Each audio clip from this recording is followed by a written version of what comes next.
Hi, everyone. Welcome to our March Book Club Favorites event. This month is a very exciting double pick with two incredible historical fiction novels, The Lost English Girl and The Night Travelers. We are joined today by both of the amazing authors. Please welcome Armando Lucas Correa, the author of The Night Travelers, and Julia Kelly, the author of The Lost English Girl. Before we get into our discussion, I want to let everyone watching know that 3 lucky viewers could win a copy of The Lost English Girl and a copy of The Night Travelers, as well as a Book Club Favorites tote bag. To enter for your chance to win, just leave us a question in the comment section of this video, and we will do our best to answer as many questions as possible live on screen today. And now on to Book Club. Armando and Julia, thank you so much for joining us. Would you kick us off by telling us a little bit about each of your books? Armando, would you mind starting us off?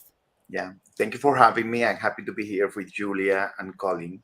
The Night Travelers is the story of a young German poet who has a Micheline, a mixed-race daughter with a black German musician.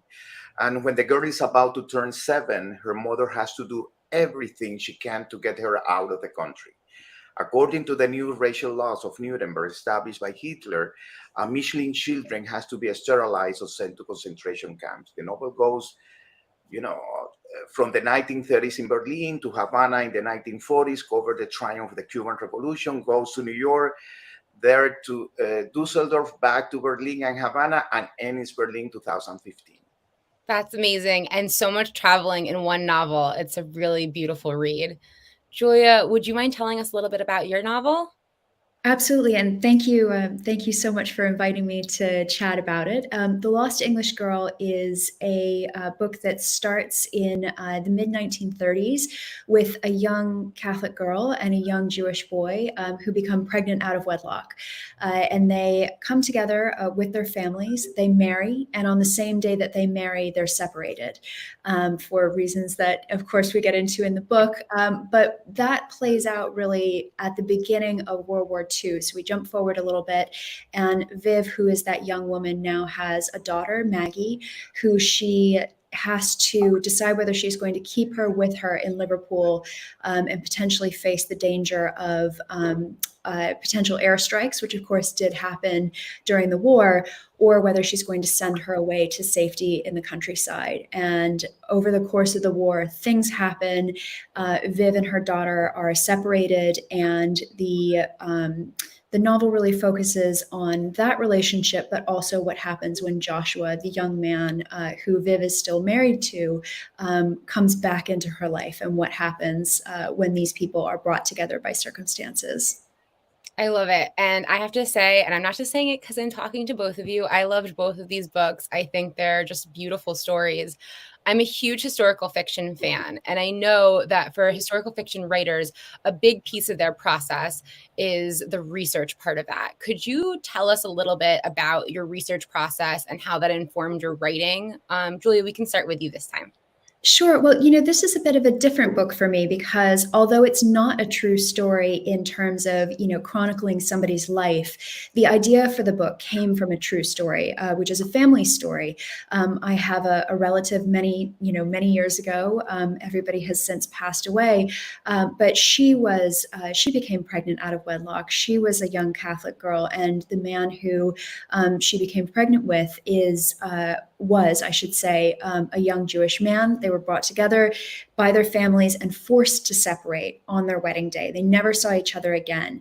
And when I heard that family story and that legend, because of course these things grow into legends of their own, I had a lot of questions that I just didn't have the answers to because nobody was around any longer to answer those questions. So for me, that was really the jumping off point. And then, of course, if you don't know the answers to those questions, I think as a novelist, you have this desire and this almost compulsion to say, okay, well, if that was a character I was writing about, what would happen, and what would they experience? What would they go through? And so in setting the book in Liverpool during the war, I did a lot of research around what that experience would have been like, how that would have been different than, for instance, my book set in London. So a lot of on the ground research as well. That makes sense. And it seems like you really deep dove into those different pieces of it, which kind of brings me to Armando, since there were so many different pieces and destinations in the Night Travelers. What was that research process like for you? I dedicate years to research, and after all the research, I can write more fluidly, I think.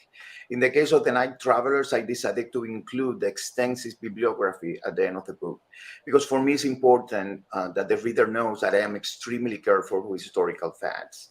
Yes, my novel is fiction, the characters are fictional, but the events in which they move are real. The problem in my case is that sometimes in the middle of the research, I find ideas for other books that I can get sidetracked, and that happens to me all the time. Because the mind always go faster than the hand. Yeah. That's amazing. And I'm sure, honestly, that's good news for readers, because that means that there's a million other books that you have to come still and to write more about. But I guess also a piece of that research that is interesting is you said that there's a lot more that you could write about.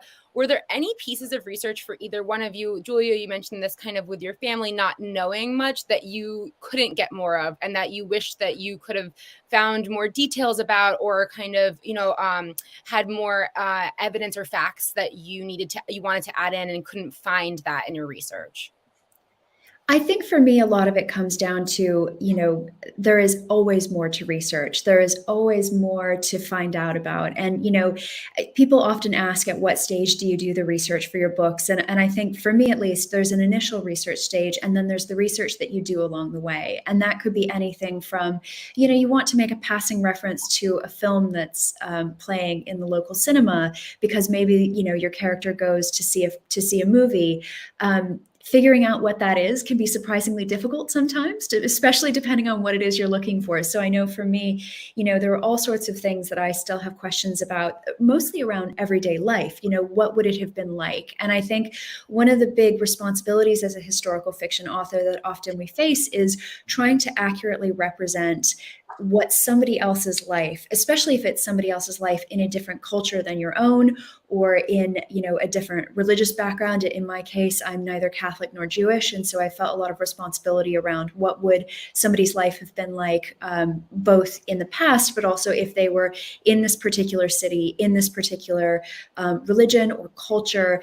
And so there's always so many big big things that I wish I could dig into. And Armando, I completely understand the feeling sidetracked while you're writing the story. I think, books often come out of other books.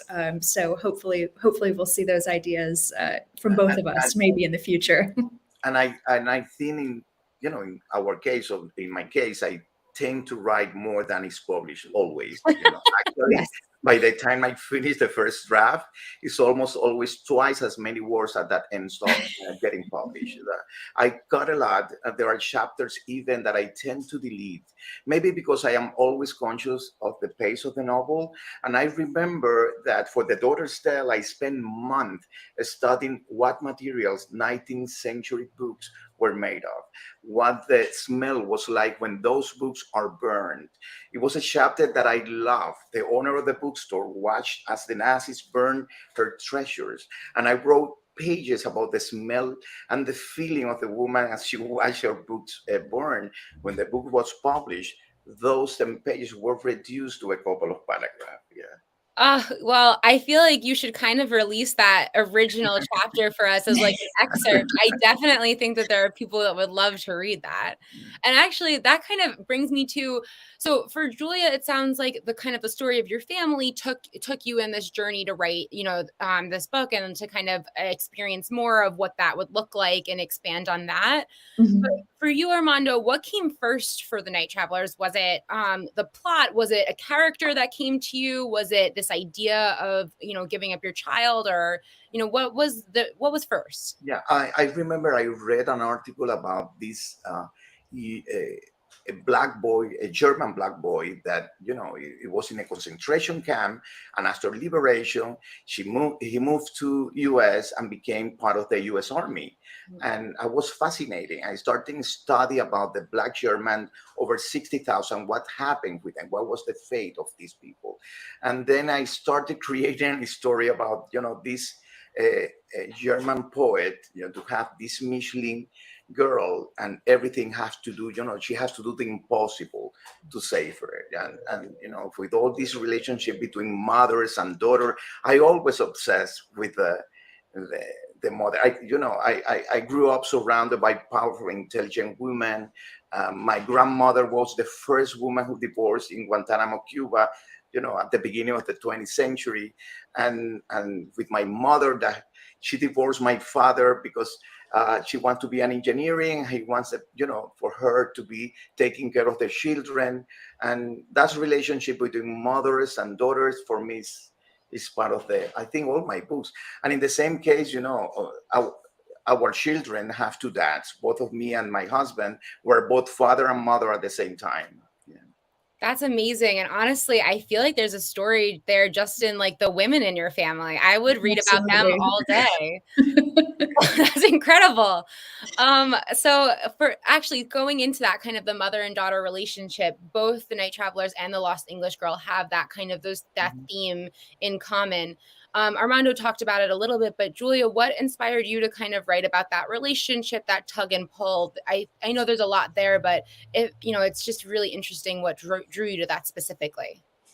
I think, for me, a lot of it was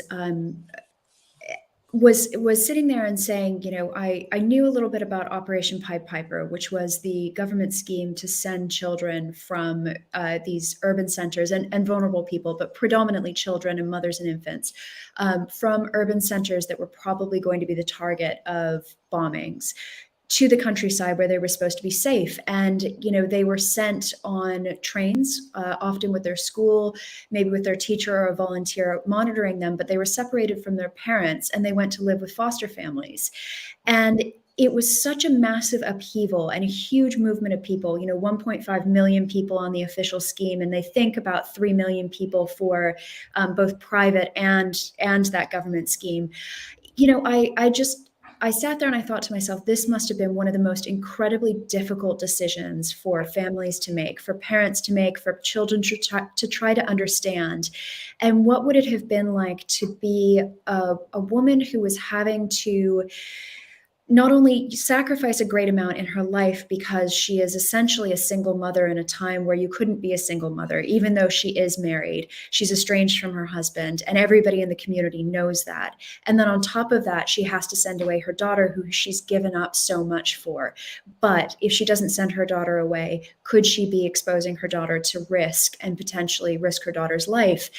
And I don't know the answer to that. I don't know what I would have done. And I think that as a novelist, that's one of those moments where you think to yourself, that's a really interesting question to explore, because it's not easy and it's not straightforward. And I think that's one of the things that I'm always attracted to, women in particular, but people having to make decisions that they don't have a clear-cut answer to. They don't know what the right decision is. And it sets off a whole string of events in their lives that it's a real sliding doors moment. Yeah, and I think what's beautiful about both of these novels is you both come from such a place of empathy for your characters. You can feel that you sympathize with what would these choices look like? How would you feel, racked with guilt, or would you feel you were making the right choice? And just that kind of sympathy that you really give to being thoughtful of what it would be like to be in your character's shoes. I can only imagine that it's because you have spent so much time with these characters that you've come to really appreciate who they are. So that kind of brings me to an awesome question from Barbara on Facebook, who wants to know, when you guys finish writing that last page of your book and you send it off to your editors and it's out of your hands now, is it hard to say goodbye to those characters, or is it not saying goodbye? Are they still kind of with you to some extent? Armando, let's start with you. Well, you never say goodbye. In my case, the process is really long because, I write in Spanish. Then I will have to send the book to London. By the way, my translator is in London with the different hours. Like sometimes it takes like over 3 to 6 months. And then go back to my wonderful, editor, Peter Borland, and Simon Schuster and Atria. And then you realize that you're never gonna say goodbye. Sometimes it's a really long time, and I forget even the name of the character because I'm writing a novel, but it's a long process. It's a long process. The day I say goodbye is when the book goes to print. I think so. Yeah. And then they kind of live on forever, right? Because they're still in print. Julia, how does that work for your process? I think it's somewhat similar. I think you think about these people and you write about them and then you rewrite them, which is always an interesting experience. What changes between the first draft and a second, third, whatever draft. And I think, in some ways, by the time that I am finished with a book, I'm usually ready to let it go, because it's the book that I think is, the best book I can put out into the world. But there is an element of, especially those characters that you spend a lot of time with and you spend a lot of time on their stories, there is something very sad about sort of thinking, okay, this might be the last time I write about this person. But my hope is that, it continues to be, they continue to live on with readers discovering them. And of course, readers can discover a book, at any point in the process. But I will also admit I have been mid-interview and forgotten a character's name, because I'm also often, so far removed from it, because, I start writing a book, and usually from writing it to publication, there can be, 2 years, maybe even more. And so there have been moments where somebody once asked me a question, and it was about a secondary character who was a love interest in a book. And I was 3/4 of the way through answering the question before I remembered the guy's name. And I thought, I have to say it now. I have to say it because I actually remember what it is. That's amazing. I love the honesty, because it's just so real. You're in another world already. You're writing from somebody else's perspective and immersed in that person now. I really appreciate the honesty. I'm going to pause for 1 second and just remind everyone that you can be entered to win our sweepstakes and win a hardcover of both The Lost English Girl and The Night Travelers, as well as a tote bag, just by dropping a question into the chat. And with that, I'm actually going to move on to a question from Diane on Facebook. who wants to know if you both had input on your covers. They are both very stunning. I have them both here. Actually, I'm going to hold them up in a second, but I'll hold them up while you guys answer that question. Mm. Do you want to go first? That's a very complicated subject. But yes, of course, we have input about the covers, and sometimes you don't get to a cover that you know, in my case, I like some kind of cover, but I know the cover has to be related to the book and the, you know, the moment everything changed, and they you know, our publishing houses has, you know, they have a lot of editors and designers and marketers. They have to make decision, and they are the expert. You know, I am the one who go to a bookstore and decide, oh, I love this cover. I never buy a book for a cover, never. But you know, it's hard. But I think for the Night Traveler, we get, you know, we got a beautiful cover. They are gonna change them for the paperback. Oh, Because you know, sometimes they feel that they need a human connection with the yeah. cover, and it's valid. You know, I love to have different covers, even you know, when you are translator over, you know, 30 countries, and I love to have different covers in every country. For the Night Travel, everybody love, you know, the cover, and we have the same cover in the all Europe and Latin America. But I think we're going to have a new one soon for the paperback, and let's see. It's like having different pieces of artwork, I feel like, associated Yeah, with this other piece of art that you wrote. So it kind of must be fun to have all the different covers, yeah. honestly. And I trust my editor. You know, it's my Yeah. editor. You know, they know, and we follow. Yeah. That's what we like to hear. Mhm. Julia, did you have a lot of input on your cover? So initially, no, actually, and that's probably a good thing because visual is not my medium of choice. I'm much better with the written word.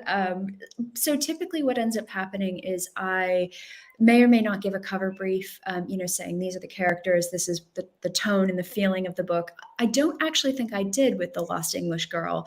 Instead, I opened up my email and kind of between squinted eyes, took a look and thought, oh, thank goodness. It's because I think that the cover evokes the book really beautifully. They got it absolutely right. And I've been very lucky with my covers. And, you know, the image of the little girl with the suitcase, that is absolutely an image that evokes Operation Pied Piper. It is the press photos and, you know, the newsreels from the time, very much focused on little children. You know, it is such a heartrending thing that it really sums up what the book is beautifully. But given that I'm probably a cover designer's worst nightmare because I have that moment of, you know, I think on other covers, not this one, but, you know, I think it just needs a little something, and trying to translate what a little something is into something visual is very, very difficult. So I have a huge amount of respect for the cover designers who have to put up with authors like me. Well, honestly, I can't imagine that it was that bad, but I have a very similar fate where I can see it in my head what I'm thinking, but describing it to someone Yes. seems next to impossible. One question I did want to ask you, and kind of talking about evoking what your novels are about, is a large part of both of these novels is war. You know, historical fiction can often circle around, you know, upheavals in time. And I was just wondering if it's hard for you both to write about certain aspects of war, if you got emotional writing certain pieces of it. And, you know, just you both paid so much respect to the time periods that you were talking about, but I imagine it can be hard to kind of dive into certain pieces of that. Armando, do you want to go Yeah, first? yeah. In my novels, I try to create a, an emotional connection with the reader and the historical events all the time. At the same time, as a writer, I'm always involved in an emotional way with the development of the characters and the decision they make in their life. There is a scene in The German Girl that I will never forget when I was writing it. It was summer. We were in our apartment in Miami Beach when I finished the scene where Leo's father when they are denied entry as Jewish refugees in Havana, and they are sent back to Europe on the same boat. Leo's father, seeing their destiny to go to an extermination camp, opens a bronze capsule where he kept the cyanide and makes a drastic decision. I wrote and cried. My son Luca, who was about 3 years old at the time, called me from the bathroom. He has finished pooping. And when I went to the bathroom, he saw me in tears and told me I didn't do anything. I didn't do anything. I will never forget that moment. Yeah. Seeing I have my children, I cry for everything. I'm Yeah. a crier. Yeah. But it's good. It means that you are really into what you're writing. You're feeling it, which makes the readers feel it, I think, more. Julia, how has it affected your writing? I think that especially with a book where you are focusing on something that is very emotionally fraught. So in this case, children and parents being separated. It was an emotionally difficult book to write. I loved writing it, but I think my fiance will tell you that he would get me at the end of the day and say, "How did it go?" And I say, "It was really great. I am so exhausted." And that's that sort of, because it's mentally tiring, kind of putting all of this into, and this is just a first draft, right? In my case, at least, I haven't gone through and I haven't sort of refined the emotions and tightened the story and all that stuff. But just that raw writing stage can be so tiring anyway, because it's, the process of creating something new, but then layer something very emotional on top of that as well. And it can really be draining, but absolutely, absolutely worth it. Yeah, and I think, as I said before, I just feel like when you put all that love into it, it makes it more real for the people who get to pick it up on the pages. I have no idea what it must feel like to write that, but I know what it feels like to read a book and be so moved and just know that that author put so much love and time into those moments. And I think, especially when speaking about times that were difficult or touchy and hard in our society, that love really, that attention to detail comes through. All right, I have another question that just came in from a viewer. This is an actually really interesting question, especially because it's time period pieces that we're talking about. Do you guys listen to music at all when you are writing? Is that something that inspires you? And what does that process, I guess, look like for you? Or do you have to be in like a silent room with no noise? Julia, we can start off with you this time. So I'm a little bit all over the place. I come from a journalism background, and I was in newsrooms, and so I am used to police scanners going off, people shouting across the room to each other. I can kind of tunnel vision and write in the midst of anything. So sometimes I actually find if I'm in too quiet a room, it weirds me out a bit. So I'll take myself to a coffee shop. But I sometimes I have classical music playing. Sometimes I have, in this book, there's quite a bit of jazz. And so I did a lot of that. When I'm editing, I have a few playlists that are kind of big, sweeping, soaring, emotional sounding songs that I'll often put on. And so my Spotify end of year Wrapped often has those songs at the very top. And I can tell when I was editing different things based on what was popping up. But I'm a bit all over the place. It's not a sort of dedicated thing for me. That makes sense. Well, I am a journalist too, and then it's really crowded when you're writing and noisy. I have 3 children. It depends. When I'm editing, I don't care about the noisy and the distraction because I can concentrate. When I creating or I am involved in a paragraph that want to be perfect, I need silence. And even I can listen music. I can listen music if I am, developing something completely different without lyrics. Lyric distracted me all the time. But when I am really concentrating on something, I need to, I need to work when the children are, they're in the school between 8 to 2. That's my perfect time for writing. Yeah. That's the quiet time. Yeah. We're going to close out in a second here, but I want to ask one more question. And I think this is kind of a perfect question to end it on because it's about endings. April from Facebook would like to know if either of you have ever ended up writing an ending that was completely different than you originally envisioned or intended. Julia or Armando, do you want to start? Julia. Well, I rewrote the last 2/3 of this book completely. So yes, sometimes I think the process of writing a first draft, you have to get through it. And in my case, I knew that something was off. I knew that something wasn't working, and I knew that I didn't know how to fix it, and I needed a bit of space and time. So I finished the draft as best I could. It was way too long, and my editor sent me a very polite note saying it's too long. But I realized actually in a very quick conversation with her what needed to be done. I just needed a bit of space, and I think part of that was it was such an emotional book to write. It was such a book with so many kind of big open questions that I just needed to work through some things. And then in the rewrite, I was able to write the book that it should have been. And I'm very proud of where it ended up. It was hard work, but hard work that was really worth it. That's incredible. And I'm glad that you had an editor who could be kind, but also help out in any decision making there. Let's talk about the one that I'm writing now. Yeah. I forgot about The Night Traveler already, but I am in the process of finishing the first draft of my novel, What We Once Were, which is inspired by my grandmother, the daughter of the Spanish immigrant. She was born at the beginning of the 20th century. I am almost in 70% of the book, but I have my end, and I have my end, and I love the end. I love the last sentence.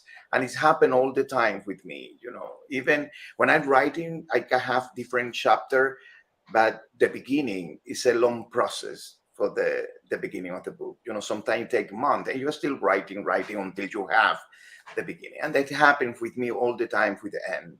I have the last sentence, and I hope Peter, my editor, is going to love it. I'm sure he will. And it sounds like I was right that there was a book there when it came to the women in your family. So you'll have to make sure to send Julia and I a copy when that's out, because I'm dying to read it. Okay, so I'm going to wrap this out now, but I just wanted to thank you both for an incredible discussion. It was really fun to hear both of your perspectives on writing historical fiction and these lovely novels. And before we go, I just want to give one last reminder that you can still post a question in the comment section to be entered to win our sweepstakes. And just announce that our next book club favorites read will be Hang the Moon by New York Times bestselling author Jeanette Walls. You can join our Facebook group or follow us on Instagram for the latest updates. You can keep up with Armando and Julia by following them on Instagram and Facebook. And finally, Armando and Julia, thank you so much for joining us. I had a great time. I hope you all enjoyed, and I hope you have a lovely afternoon. Thank you so much. It was fun. Yes. Bye.